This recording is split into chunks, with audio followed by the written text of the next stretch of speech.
guys, for today's video, mag-repack tayo ng asukal para kahit paano makatulong tayo sa mga kulang ang budget.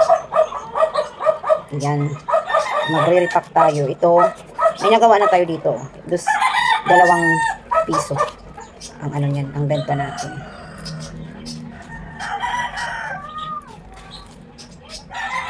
Mahirap kasi walang ano eh.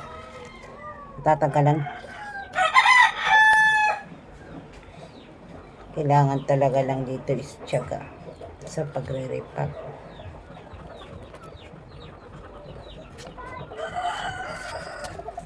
Yan, ₱2 to. Bibili ka ng kape, tsaka ito, yung ₱5 mo is makakapagkape ka na.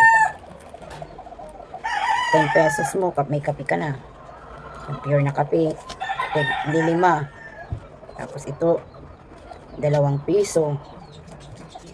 Hindi may sukli ka pa, pwede mo pa itong gawing 2 timpla kasi medyo ano naman, marami-rami. Pang 2 timpla mo.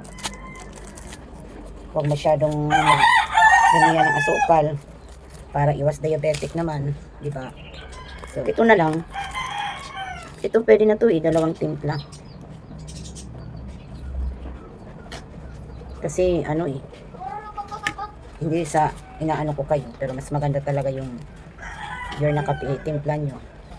Kaya gatas. Kasi mas mataas ang sugar sa mga 3-in-1. Mag-ano na lang kayo. Magkape, pure na kape. Maaano nyo pa yung susukat nyo pa yung kung ano karami sa asukal na magagamit mo, di ba? Ika nga, health is wealth, di ba?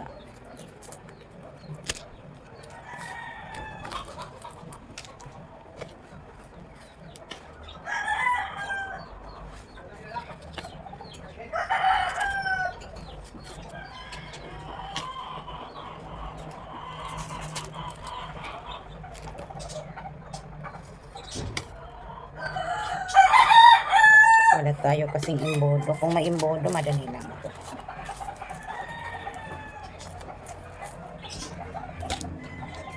Ilang piraso na ito? 2, 4, 6, 8, 10, 12, 14, 16 na. Yung puhunan natin is ₱40.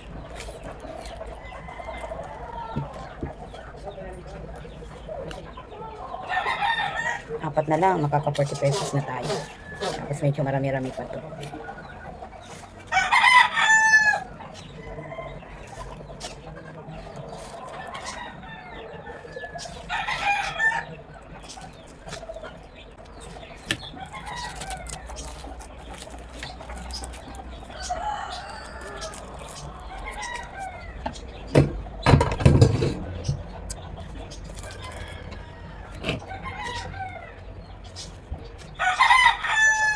Yan na guys. Huwag na natin itong tapusin at matatagalan. Mahaba ang ano natin.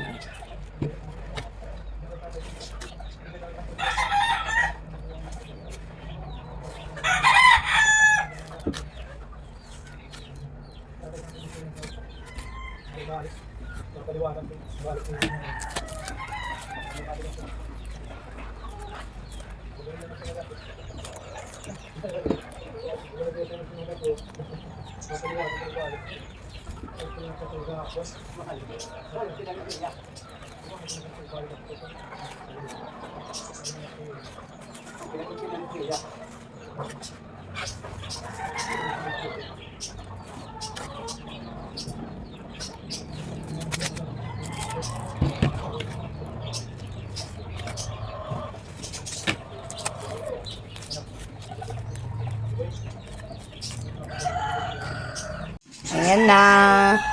Tapos na tayo guys. Yan na ang natapos ko.